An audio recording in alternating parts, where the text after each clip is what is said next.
Hey guys, this is Red and Blue, your channel on YouTube for all things PSG in English. Please subscribe. Today we're back along with Ligue 1. We just had our first game of the season against Nantes in Nantes, and we won 1-0. Tight win for PSG. A very tight game as well. So let's go through it. Let's talk about the game and what we saw and what was interesting in it. And yeah, I think in general, like, the really, like, the one thing to that we'll remember is that we got the 3 points. I think that's really what mattered here. We had a PSG team that was heavily rotated, that's nowhere close to top fitness, versus a non-team who was quite happy to park the bus at home and really try to hold on to the 0-0 score line as long as they possibly could. So not the most entertaining games of all time by all means, but yeah, we managed to crack them. Ultimately managed to score by Vitinha on the 67th minute with a deflected shot from just outside of the area. Yeah, it is what it is. We get the 3 points. We go back. We get a week to train and sharpen the physical conditioning of our players before next game will be against Angers on Friday. So yeah, I think first thing, like I said, like heavily rotated PSG squad, even more than we were expecting yesterday. And I like the video yesterday. We were saying both Le Parisien and L'Équipe were both predicting very rotated team, but couldn't agree on how much. The truth is, both of them were short. And ultimately, we played a completely new look defense with Warren Zaïre-Emery on the right, central defense of Beraldo and new recruit Zabarnyi, and Hernandez on the left. In midfield, also a couple of actual usual starters in midfield with Vitinha and Ruiz, but with Kang-In Lee taking that third spot. And then in attack, Barcola on the left, Ramos up front, and youngster Mbaye on the right. So yeah, very much a new look team. Yeah, definitely not the team that I would expect us to field if we go back to the final of the Champions League, or as soon as Champions League games start, for that matter. But quite interesting. I think a very closed off game. So I think for us, like the players that did well were really more on the defensive side of things. Obviously, we only won 1-0, so it wasn't the best game for attackers. But I think, starting at the back, Chevalier had a very boring game, really didn't really have anything to do, so can't really say much about him. His passing was okay when we saw him, but we honestly didn't see much of it, so we'll have to reserve judgments for later days. In the back, Warren Zaïre-Emery had a very good game, I thought, on the right of defense, which is interesting because all summer people have been clamoring that we need a substitute for Hakimi. Luis Enrique obviously doesn't necessarily see it that way and trusts Warren in that space. And yeah, I think, the reality is that our right back in Luis Enrique's tactic, as soon as we're in possession, he plays as a midfielder or even as a winger, and not as a right back. And so in that context, playing a box-to-box midfielder makes a lot of sense to me. And ultimately, this is a game where we got, 71% possession. So he had a couple of things to do defensively. He did them well, but that really wasn't the main part of the game. And then on the 60th minute, when subs came in, he actually moved to midfield, and so found his more natural position. But yeah, like, strong game. Missed a little bit of good judgment in the opposing third when we go like really deep into the non-defense. But apart from this, I think in midfield he was precious. He was dominating physically, and yeah, in defense he did what he had to do. Central defense, Zabarnyi, our new recruit, also had a good game. Started a bit slow and took a bit of time to really get in the game, but then dominated his subject. He didn't really have a lot to do either, so we'll have to see how he does against tougher opposition, but he definitely showed a lot of promise. So we'll be keeping an eye out on him. Next to him, Beraldo also had a very good game. I'm really happy about this as well because he's also a player that, a lot of people criticize a lot. And I think every time he plays, he's in his natural position of, at the left of the central defense. He typically does well. Obviously, there's exceptions to that, and the final of the Club World Cup against Chelsea, he had a really tough time. But honestly, I feel like a lot of his problems go away when he plays in the right spot, and that's why we saw tonight. He dominated Mohamed, like the striker of Nantes, who's pretty physical. So that was interesting for Beraldo, like a tough challenge. But he did really well, solid passing, solid technically.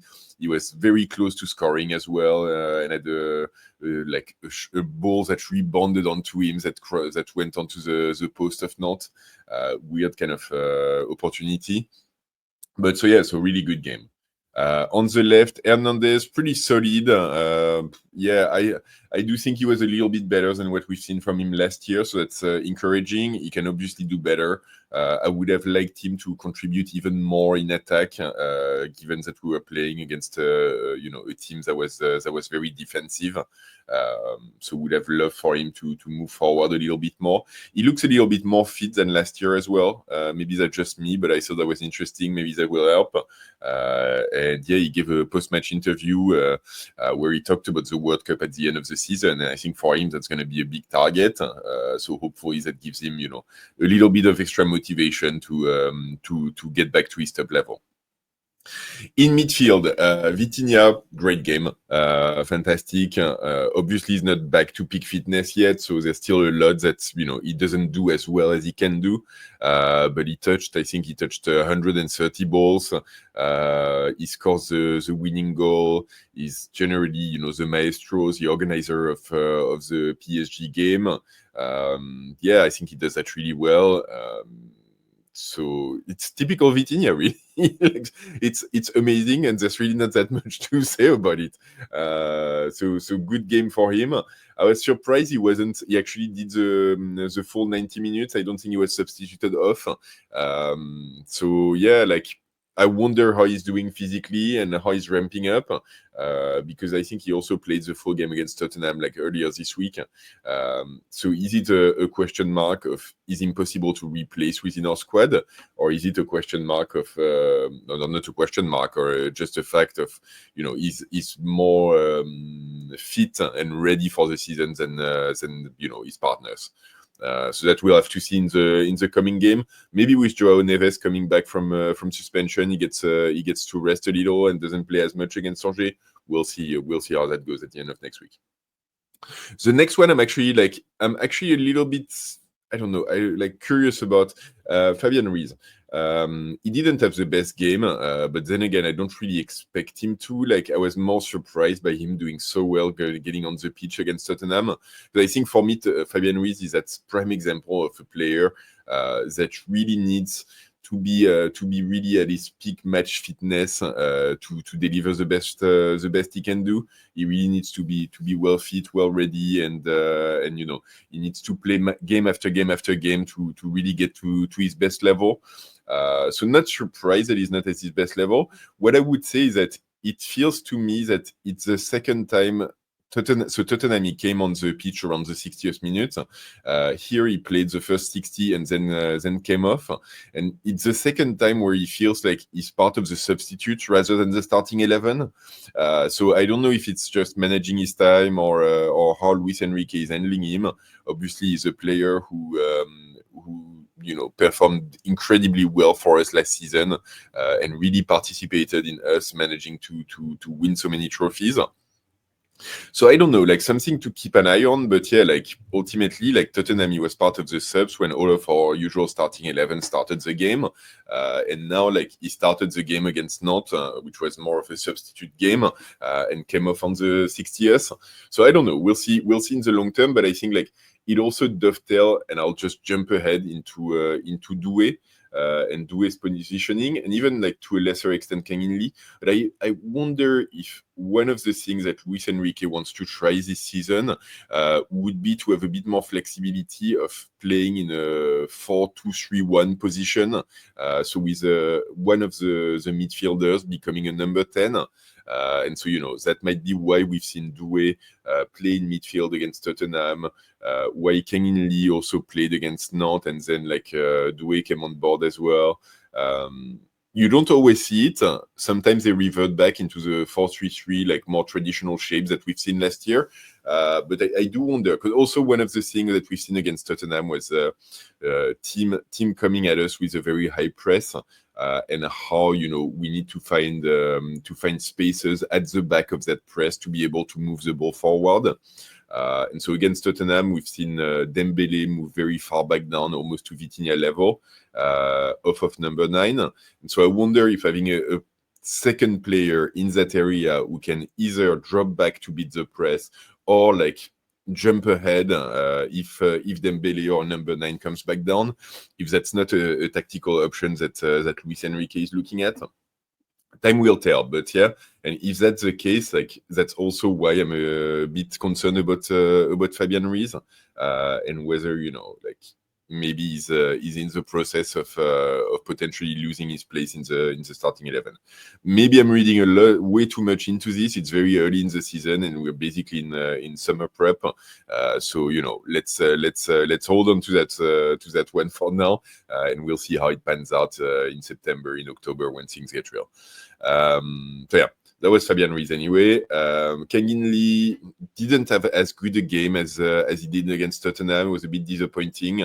I think he was pretty well taken by the non-defense. He didn't really manage to create that much. So he was more like the frustrating Kang-In Lee that we've seen sometime. I wish he'd shoot more as well. He's got a pretty good shot from a distance. And I think he had a couple of opportunities that he didn't take or didn't really take well. So yeah, that could be a solution when we're facing really strong blocks in defense.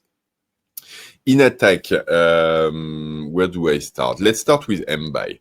Mbaye, I think, is interesting because same thing. I think he was really interesting against Tottenham, and I think in this case, I really like him. I think he's got something, and I can definitely see it. But I think he was missing that final 5% that would really make a difference. And so he gets opportunities, but he doesn't really take them, or he hesitates between shooting and passing, and it ends up in the middle.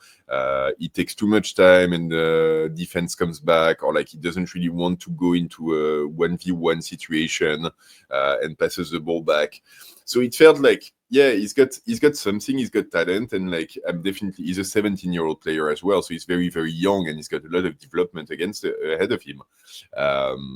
But yeah, he wasn't quite at that 100% mark, and I think it showed, and I think it's kind of disappointing because yeah, games like this are big opportunities for him, and he could have made a difference, could have impacted the game more. And I think in particular, we played with a number 9 in Ramos, so there were more opportunities to combine with that number 9 that we typically have when Dembele is playing in that spot. There were opportunities for crosses, there were opportunities for passes, and I think he kind of under-delivered there.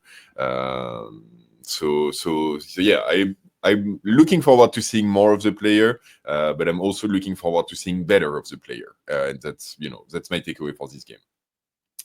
Ramos in number 9, I really liked. I think he had a pretty decent game. Not the best because it's always hard to play versus such a block in defense. But at the same time, he had this great opportunity in the first half, reminiscent of the Paoletta goal of the 2000s against Barthez, that ends up on the crossbar, push on the crossbar by Lopez. In the second half, he scores a goal, which is, taken down for offside for a matter of millimeters. And yeah, then apart from this, I think he's very precious in fixating the defense. He also tried to come back and come a bit lower to combine and pass with partners. So yeah, ultimately, it's too bad that that goal didn't get validated because I feel he would have deserved it. And yeah, hopefully with more fitness, with more game time, he can deliver even more. And yeah, in line with what we saw against Tottenham as well. Then last one, Barcola, like, yeah, I'm not like. I love the player. He's a great guy, and I really enjoy having him on the squad for all of the versatility and the difference makings that he can do. I think in this case, like, it just wasn't the right game for him in the sense that Barcola is better if he can find space at the back of defense. And so when we're playing against a defense that's playing very low and with like basically a line of 5 or a line of 7, it gets very complicated for him because he doesn't have space to run into. And even if he gets past the guy who's marking him, he straight away runs into more defenders. And so like straight away it gives the impression that he's trying to do everything on his own and not succeeding at it as well. Sometimes an impression that we get with Farah as well, or with Doué, but I think in this case it was with Barcola, and I think it ends up giving me like a very disappointing perspective of his game. So yeah, like I think a lot of it is due to non-defense taking him well. Also, like obviously he's also not much fit, and you know sometimes makes mistakes because of it. But yeah, like a little bit disappointing. Little bit disappointing is finishing as well, because I think he had a couple of opportunities that he didn't take well. So yeah, like let's hope for more from Barcola this season. That's, you know, my takeaway from this. And then just to finish off on this, like we had 4 changes at the 60th minute, changes which felt very well planned in advance and really like, you know, Luis Enrique managing playing time and managing fitness and managing bringing player up to their peak level. And so Hakimi came on, Nuno Mendes came on, Dembele came on, and Doué came on, and the game changed very, very, very rapidly, very candidly. The guys made a huge difference. Obviously, they came in for Hernandez came out, Ruiz came off, Mbaye came off, and Kang-In Lee came off. And so yes, that made a big difference. We ended up with our usual like fullbacks. Warren Zaïre-Emery moved back into midfield. And then we had Doué also in midfield and Dembele on the right with Ramos and Barcola. And then like Vara came on for Ramos later on in the game. So yeah, made a big difference. I think all of the players, obviously, like they're at higher levels than the players they replaced, completely normal. That's kind of when we score the goal. It's 5-6 minutes after those changes. So it clearly straight away made an impact. And yeah, for Nantes, it's got to be. Can you imagine, like, you hold PSG to a 0-0 draw for like 60 minutes and like, you know, sweating blood trying to do it, and then like literally 4 players come on the pitch. It's going to be the worst feeling in world football. You want to kill yourself when you see that happen. So yeah, anyway, like they came on board, they did what they had to do. They didn't succeed at everything. I think like Hakimi took a yellow card on a bad like defensive challenge. Nuno Mendes did very good. Doué was interesting, but without like really like the plus of an assist or a goal. Dembele, same thing. I think he tried to do a little bit too much at the beginning when he was like getting on his game, but ultimately like creates so much difference and dribbling on the right. So yeah, hopefully all of this moves our players closer back to full fitness. We get the win, and that's really what we wanted to do. Cool. So that's what I had for this game. Next game, like I said, is Friday night against Angers in Parc des Princes. So we do have a few days to work in the campus and prepare this game and hopefully move player closer to their top level. We'll see how this goes. There'll be plenty of stuff to discuss throughout the week as well. So don't worry. For now, like, please like this video for the win and for the analysis. Please subscribe to the channel if you haven't already. The button is somewhere downstairs. Also click on the bell to get notified of future video. And yeah, let me know in the comment what you thought of the game. And don't forget, on the way back from Nantes, ici c'est Paris!